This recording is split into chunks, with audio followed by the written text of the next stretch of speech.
Welcome back after a very long time guys।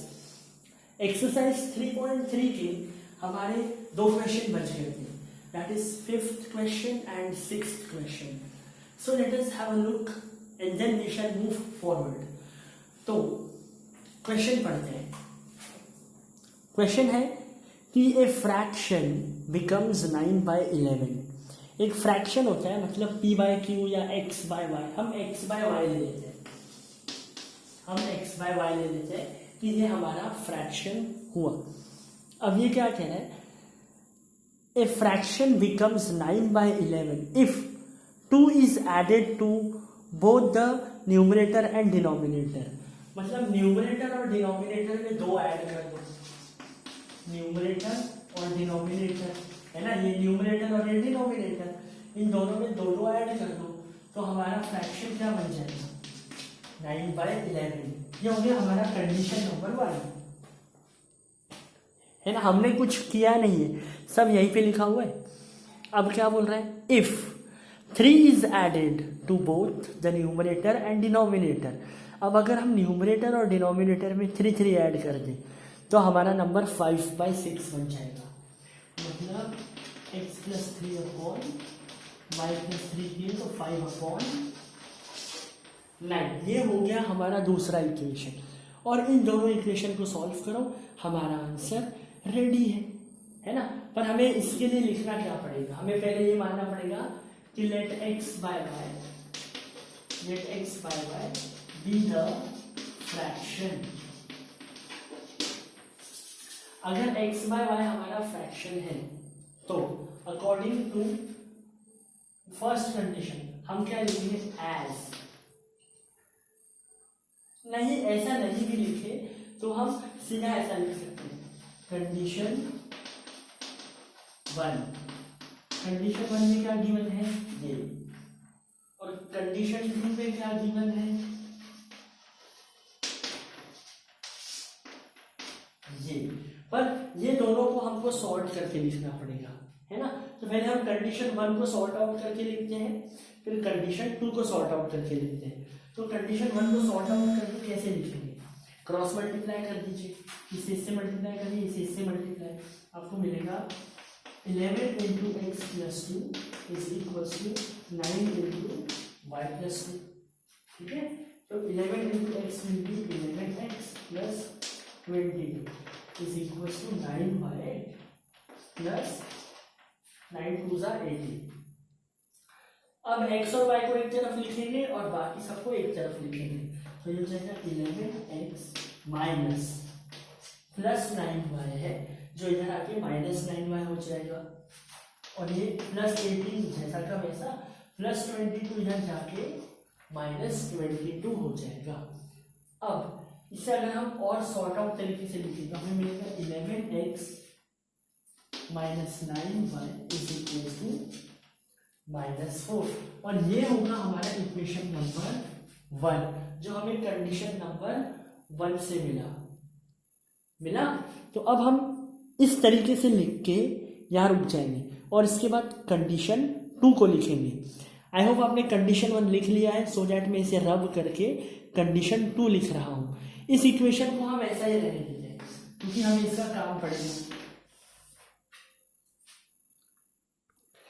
अब according to condition 2 क्या होगा,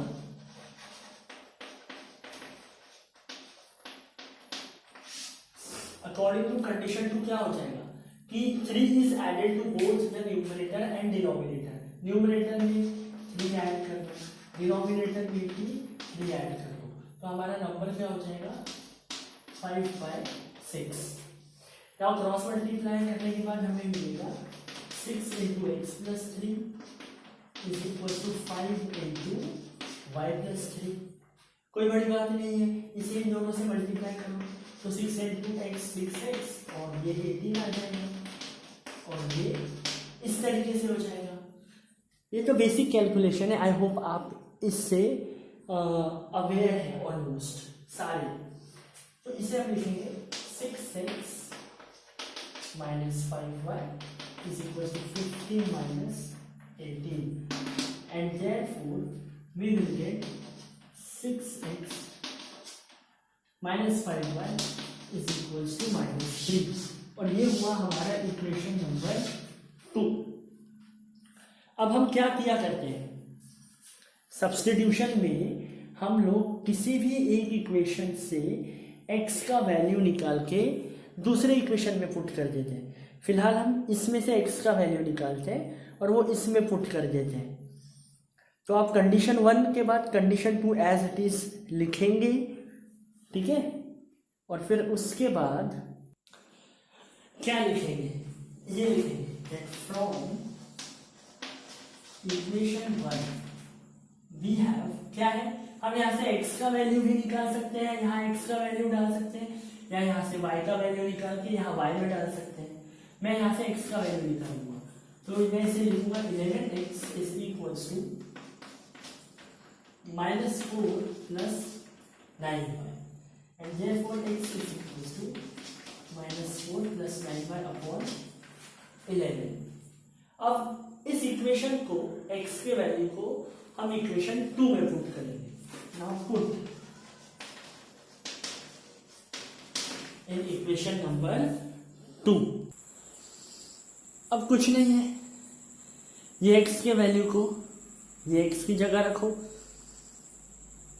रख के देखते हैं, फिर देखते हैं क्या होता है। सोचना नहीं, मैथ्स में सोचने का नहीं, सीधा पुट कर देने का, कुछ नहीं करना है। ये 6 जैसा का वैसा, हम क्या कर रहे हैं, पुट इन इक्वेशन 2। ये इक्वेशन 2 है, इसमें हम ये वैल्यू पुट कर रहे हैं। 6 का 6, x की जगह ये, that is -4 plus 9y upon 11 minus 5y is equals to -3। अब इसे सॉल्व करके चेक करना पड़ेगा आपको, है ना।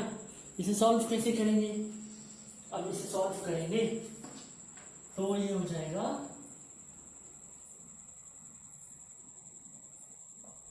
6 इंटू -4 -24, 6 इंटू 9y 54y, और ये होल थिंग अपॉन 11, ठीक है, minus 5y is equal to -3। और अब इससे आगे सॉल्व करने का तरीका, इसके नीचे कुछ नहीं है, मतलब 1 है। देखिए ये पूरा टर्म 1 है और ये टर्म 1 है, इन दोनों के नीचे 11 है, इन दोनों के नीचे 1 है, मतलब दोनों का एलसीएम आ जाएगा 11। तो हम लिखेंगे 11, और बताइए 11 के टेबल में 11 1 सा, और वो 1 इंटू ये 11 के ऊपर का term, that is -24 plus 54y into 1 minus 1 के टेबल में 11 सा, और 11 into 5y will be 55y is equals to -3। अच्छा, -3 के नीचे कुछ नहीं है, मतलब 1 है ना। अब इसे थोड़ा सॉर्ट आउट करके लिखते हैं, फिर आगे सोचेंगे। 1 into -24 plus 54y minus 55y upon 11 is equals to -3 upon 1। ये क्या हो जाएगा, -24 माइनस y 54y और -55y बचेगा -y, और क्रॉस मल्टीप्लाई कर देते हैं, 1 से मल्टीप्लाई करते हैं, और -3 into 11। Now this will be -24 minus 1 is equals to -33। इस -y को यहाँ लेकर चले जाओ, तो ये +y हो जाएगा, और ये -24 यहाँ का यहाँ, और -33 इधर आके +33। तो अब इसे क्या लिख सकते हैं, y इज इक्वल्स टू 9। क्या वैल्यू आया y का वैल्यू आ गया 9, ठीक है। अब आपको x का वैल्यू निकालना है। अब x का वैल्यू कैसे निकालेंगे, सबसे आसान है, कोई भी इक्वेशन लो, ये वाला इक्वेशन लो या ये वाला इक्वेशन लो, आपकी मर्जी, उसमें y का वैल्यू 9 पुट कर दो, ठीक है, तो आपको x का वैल्यू मिल जाएगा। जैसे मैं इक्वेशन 1 ले लेता हूँ, ठीक है, मैं क्या लिखता हूं, अभी इसके बाद में क्या लिखूंगा, put y is equals to 9 in equation 1, है ना। अब इक्वेशन 1 क्या है, इक्वेशन 1 है 11x माइनस 9 इंटू वाई का वैल्यू 9 इज इक्वल्स टू -4, है ना, है कि नहीं। तो ये हो जाएगा 11x minus 81 is equals to -4। अब इसे यहाँ पुट करें, देखिए हम कुछ नया नहीं कर रहे हैं, हम बस एक पर्टिकुलर प्रोसीजर को रिपीट कर रहे हैं, है ना, और कुछ नहीं करना है, बस वो प्रोसीजर सेम है और नंबर्स चेंज हो सकते हैं। हो जाएगा 11x is equals to -4 plus 81, -81 इधर जाके प्लस 81 हो जाएगा, और इन दोनों से क्या मिलेगा, इन दोनों से हमें मिलेगा 77, और x is equals to 77 upon 11 that is 7, therefore x is equals to 7। x का वैल्यू 7 आ गया, y का वैल्यू 9 आ गया। अब बताइए, सबसे पहले हमने फ्रैक्शन को क्या माना था, x upon y, so therefore the required fraction is x upon y, that is x का वैल्यू 7 अपॉन y का value 9। This is the final answer guys, and this is the way to do it. Okay, I hope आप लोगों को ये समझ में आया है। प्लीज प्लीज प्लीज रिवाइज करके जरूर रखिए। बढ़ते हैं इस एक्सरसाइज के लास्ट क्वेश्चन पे। So now let us move on to the question number 6। अब देखो, ये जो क्वेश्चन है ना कि 5 साल पहले आपकी एज इतनी थी और आपके पापा की एज इतनी थी, फिर 7 साल बाद आपका एज इससे डबल हो जाएगा, ऐसा हो जाएगा, वैसा हो जाएगा, ये सब के लोचे में पढ़ने का नहीं। The simple way to solve any mathematics problem is to learn the question and understand कि क्वेश्चन क्या पूछना चाहता है, और क्वेश्चन क्या पूछना चाहता है ये कौन बताएगा, क्वेश्चन खुद। उसके लिए हमको क्वेश्चन एक एक लाइन पढ़ना पड़ेगा, समझना पड़ेगा। तो चेक करते हैं। 5 years hence, 5 साल बाद, the age of Jacob will be 3 times that of his son। मतलब 5 साल बाद जैकब का एज उसके बेटे से 3 गुना हो जाएगा, है ना। मतलब जैकब का अगर उसके बेटे का एज 3 साल रहा होगा तो जैकब का एज 15 साल हो जाएगा। पर ऐसा नहीं हो सकता क्योंकि 15 साल में कौन पापा में बनेगा, ऐसा नहीं पॉसिबल है। तो मान के चलिए 5 साल बाद अगर उसके बेटे का एज 10 साल है तो जैकब का एज कितना हो जाएगा, 30 साल हो सकता है, ठीक है। अब 5 years ago Jacob's age was 7 times that of his son. वो बोल रहा है और 5 साल पहले जैकब का एज 7 गुना था अपने बेटे से। What are their present age, हमको क्या निकालना है, हमको जैकब का और उसके बेटे का प्रेजेंट एज निकालना है। तो इसी को एक्स और वाई मान लो, present age of Jacob X मान लो, present age of his son Y मान लो। चलो इतना तो हमको क्लियर हो गया, मैं लिख लेता हूं। हम क्या लिखेंगे, हम लिखेंगे let present age of Jacob be x years and present age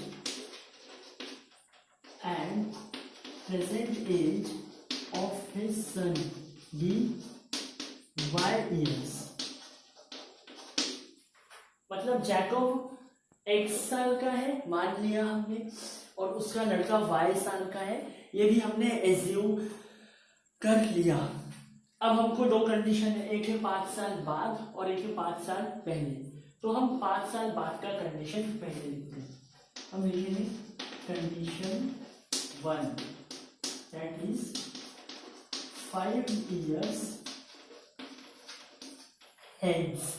क्या होगा 5 साल बाद, the age of Jacob will be 3 times the age of his son. अब बताओ किसका एज बड़ा है, जैकब का, तो किधर हम मल्टीप्लाई करेंगे, सन में, सन का एज y है, विल बी 3 टाइम्स। ओके, तो इसे हम क्या लिख सकते हैं, x minus 3y is equal to 0, that will be our equation number 1। अब हम कंडीशन 2 लिखते हैं, कंडीशन 2। कंडीशन 2 क्या है, 5 years ago। ओहो, हमने एक गलती कर दी यहाँ पे, मुझे बताइए 5 years hence, अगर आज आपका एज 10 है तो 5 साल बाद कितना हो जाएगा, 10 प्लस 5 15। अगर आज आपका एज 17 है तो 5 साल बाद आपका एज हो जाएगा 17 प्लस 5 22। पर आज अगर आपका एज x है तो 5 साल बाद कितना हो जाएगा, x प्लस 5। ऐसी गलती नहीं करना। तो 5 साल बाद जो जैकब का एज है वो 3 गुना हो जाएगा उसके सन से। सन का भी एज कितना हो जाएगा, y प्लस 5। 5 साल बाद दोनों का एज बढ़ जाएगा, और इन दोनों के एज में जो सन का एज है वो 3 गुना, जो जैकब का एज है वो 3 गुना हो जाएगा सन के एज से। और इसे हम फिर सिंप्लीफाई करेंगे तो हमें मिलेगा 3y प्लस 15, और इससे हमें मिलेगा x minus 3y is equal to 15, और ये प्लस 5 इधर जाके minus 5, and therefore x minus 3y is equal to 10। This is equation number 1। Okay, अब इसी प्रकार हम कंडीशन 2 निकालेंगे। क्या है condition 2, Jacob's age 5 years ago, 5 years ago, तो 5 years ago में क्या होगा, जैकब्स एज वाज 7 टाइम्स, मतलब 5 साल पहले। तो बताइए आज अगर आप 10 साल के हैं तो 5 साल पहले आप कितने साल के रहे होंगे, 10 माइनस 5। तो जैकब कितने का रहा होगा अगर आज वो x years का है, x माइनस 5, और यहाँ लिख दीजिए y माइनस 5। उसका लड़का भी तो 5 साल पहले 5 साल छोटा हो जाएगा ना, कि वो उतना का उतना ही रहेगा। आई होप आपको समझ में आ गया। अब ये तो हमने लिख लिया, अब हम एक और बार कंडीशन पढ़ते हैं। 5 साल पहले Jacob's age was 7 times that of his son, 7 गुना जैकब का एज बड़ा था उसके बेटे से। छोटा कौन हुआ, बेटा। 7 मल्टीप्लाई कहाँ करेंगे, बेटे में। जो छोटा है वहां ऐड करेंगे, वहां पे मल्टीप्लाई करेंगे। यहाँ टाइम्स आ रहा है इसलिए हम मल्टीप्लाई कर रहे हैं। क्या है, 7 टाइम्स 7 गुना, 3 टाइम्स 3 गुना। अगर एक्सीड्स आता कि एक्सीड्स बाय 10 तो हम प्लस 10 कर देते, ठीक है। रेड्यूस्ड बाय 10 आता तो माइनस 10 कर देते। ओके, फिलहाल इसे सॉल्व करते हैं। हमें मिलेगा x minus 5 is equal to 7y minus 35, and we will get x minus 7y, क्योंकि ये प्लस y यहाँ आके माइनस 7y हो जाएगी, और ये माइनस 35 जैसा का वैसा, माइनस 5 इधर जाके plus 5, and therefore x minus 7y is equals to minus 13, and guys this is our equation number 2.